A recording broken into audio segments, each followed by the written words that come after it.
tema da preleção de hoje é Pentecostes, cada um no seu idioma. O Pentecostes, ele é uma celebração que na maioria das tradições cristãs foi comemorada nesse final de semana que passou, e em algumas vertentes ortodoxas, como por exemplo a Igreja Ortodoxa Grega, ela vai ser comemorada nesse próximo final de semana. E em alguns países aqui da Europa, foi até feriado na segunda-feira para comemorar essa celebração, né?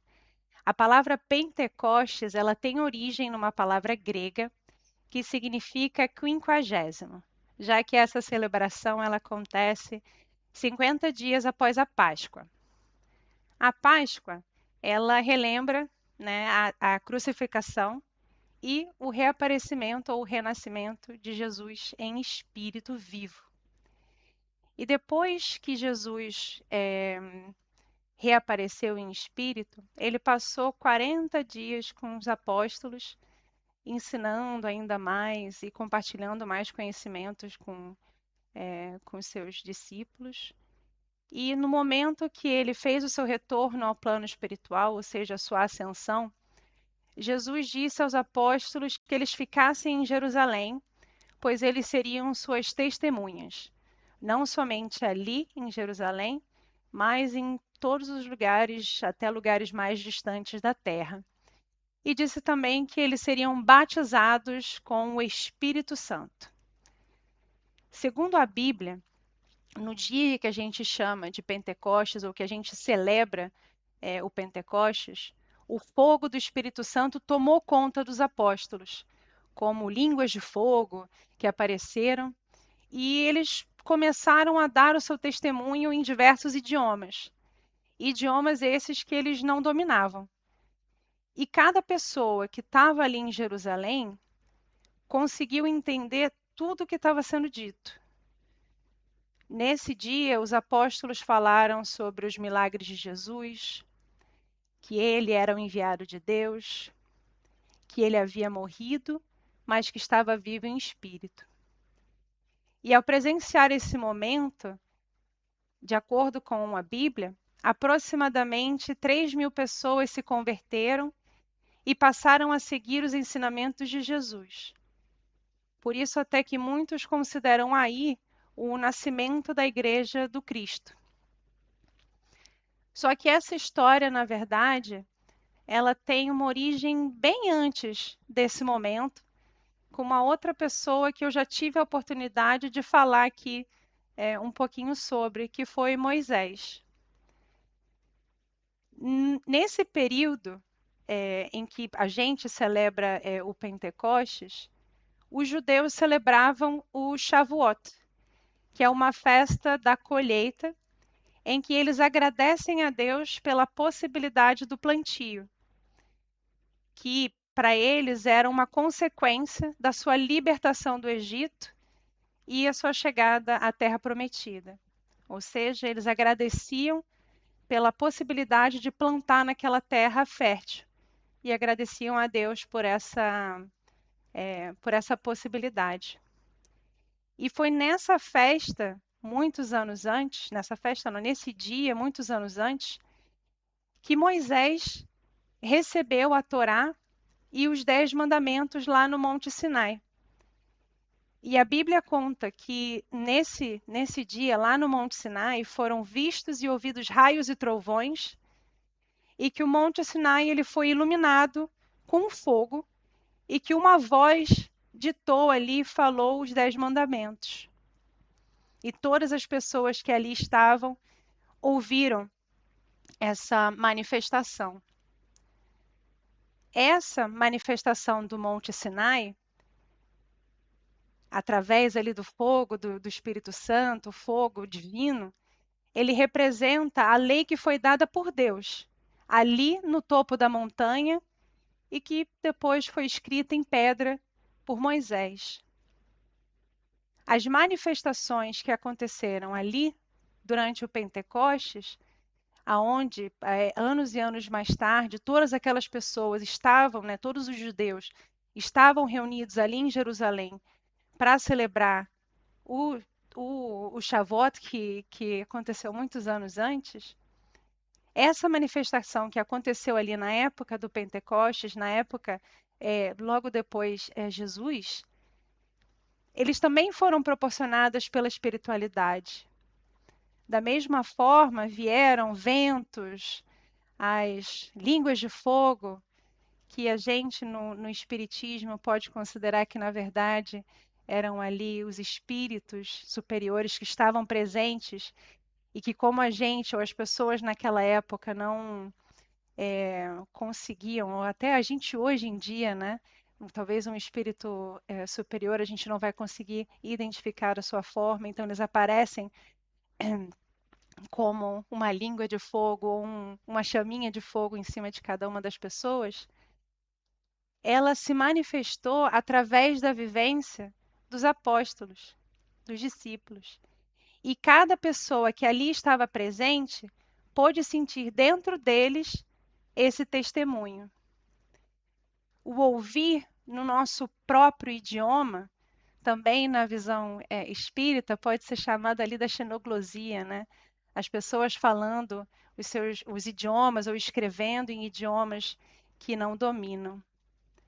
Mas se a gente pensar também que ouvir no nosso próprio idioma pode significar ouvir esse testemunho e conseguir compreender em nossos corações. Porque quantas vezes a gente lê uma coisa no nosso próprio idioma, mas no fundo não consegue compreender? Quantas vezes nas nossas casas, nos trabalhos, nos relacionamentos, mesmo falando o mesmo idioma, ocorrem mal-entendidos?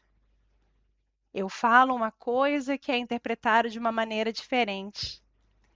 E até mesmo quando a gente fala de religião ou religiosidade, quantas pessoas seguem o que está escrito ao pé da letra, mas no fundo não compreendem a real mensagem, não vivenciam, não sentem, e assim continuam compartilhando o seu preconceito e machucando seus semelhantes. Quando eu estava me preparando para essa preleção de hoje, eu já tinha mais ou menos uma ideia da mensagem que eu queria passar. E aí eu abri o livro Vigiai e Orai, e aí caiu ao acaso num trecho que eu vou ler para vocês, que se chama Se já és capaz. Se já és capaz de velar a cabeceira de um doente, de ouvir, sem pressa, a conversa de um amigo, de prestar uma informação detalhada a um transeunte que te interpela, de visitar quem esteja acamado, predispondo-se a estar com ele alguns minutos, rendendo um familiar que necessita de descanso, de escrever uma carta demonstrando interesse pelo companheiro distante, de prestar serviço voluntário numa instituição beneficente, de receber alguém com cortesia em sua casa, sem demonstrar aflição pela lida doméstica interrompida, então já estarás no exercício do verdadeiro devotamento, que significa dar muito mais daquilo que somos do que aquilo que temos. Jesus disse aos seus discípulos que eles seriam suas testemunhas. Esse testemunho foi dado e foi compreendido no coração de muitas pessoas que ali estavam. O Pentecostes, ele é considerado a criação da Igreja do Cristo. Não num local físico, mas dentro de cada pessoa que presenciou os efeitos que ali aconteceram. Imperfeitas como cada uma delas era, no idioma que cada uma delas dominava e na cultura diferente que cada uma delas trazia. Porque ali estavam reunidos judeus de vários lugares, da Grécia, da Fenícia, de vários outros lugares. E hoje, nós também somos convidados a ser testemunhas do Cristo, nas nossas imperfeições, no nosso jeito, na nossa busca por mudança interior. Mas é preciso sentir dentro de cada um de nós. É preciso ser o Evangelho do Cristo. E para terminar, eu queria trazer um vídeo que é curto, de uma pessoa que me fez refletir, e aí eu queria compartilhar com vocês também essa reflexão. Ele é um médico, vereador e pastor da cidade de São Paulo, no Brasil. E no vídeo ele comenta um caso que aconteceu numa igreja durante uma missa, e eu espero que vocês gostem. Essa semana uma cena me tocou profundamente. Um padre celebrava uma missa e estava correndo tudo como sempre, o altar, o rito, a liturgia, até que entra um idoso na igreja chorando. E não era um choro qualquer, estava ali aos prantos, era dor profunda, de verdade. A notícia dura de que alguém muito amado da sua família tinha falecido. Ele acabava de saber que o neto tinha morrido. E ali, no meio da missa, acontece algo inesperado. O padre vê e entende. Acompanhe.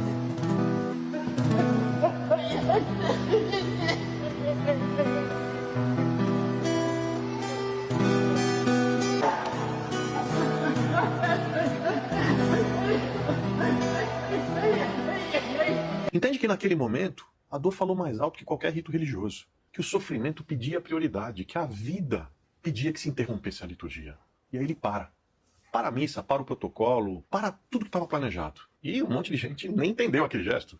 Teve até quem achou que aquilo era inadequado, estava fora de ordem, enfim.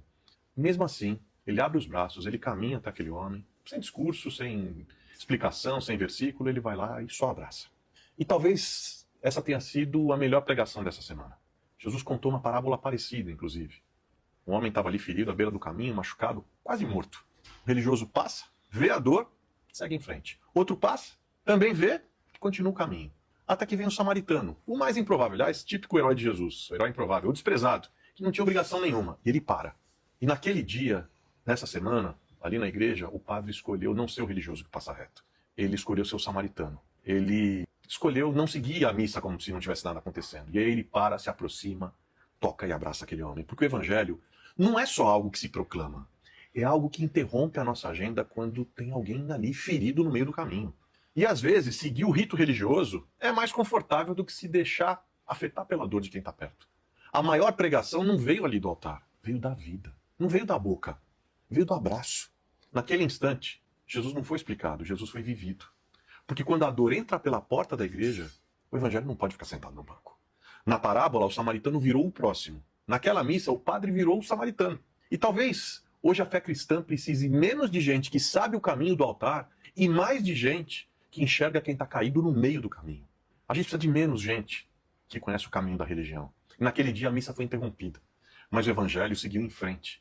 Porque fé que nunca interrompe talvez não esteja seguindo Jesus. Talvez esteja só funcionando bem, mantendo a religião. E às vezes ser fiel a Jesus é ter a coragem de parar tudo, parar toda e qualquer agenda, para simplesmente abrir os braços, olhar nos olhos e abraçar quem de fato está chorando no caminho, ao nosso lado, ao nosso redor. Que Deus nos ajude a termos uma fé que mais do que crida, é uma fé vivida e expressa dessa forma. Então, aqui a gente vê que o Evangelho de Jesus, ele não deve ser um livro, ele não deve ser um local físico. O Evangelho de Jesus precisa ser vivido dentro de cada um de nós, através das nossas ações. Isso, para mim, enquanto eu estava fazendo a preparação da preleção, isso para mim é entender a mensagem de Jesus ou o testemunho de Jesus dentro do meu coração. Então, foi assim que, digamos, a mensagem lá dos apóstolos lá atrás, o testemunho dos apóstolos, foi assim que o meu coração sentiu entendeu essa tradução, né? Esse foi o meu idioma. E que talvez possa ter tocado o coração de vocês também, para que a gente seja Jesus vivo, né? Uma vez uma pessoa me falou, porque a gente representa muito Jesus ali crucificado, né? E aí eu lembro essa pessoa falou assim, para mim o meu Jesus não é o que está ali crucificado, o Jesus é o Jesus vivo. Então que esse dia do Pentecostes, né, o fogo de Jesus possa estar aí queimando dentro de cada um de nós e que ele seja também feito de ações.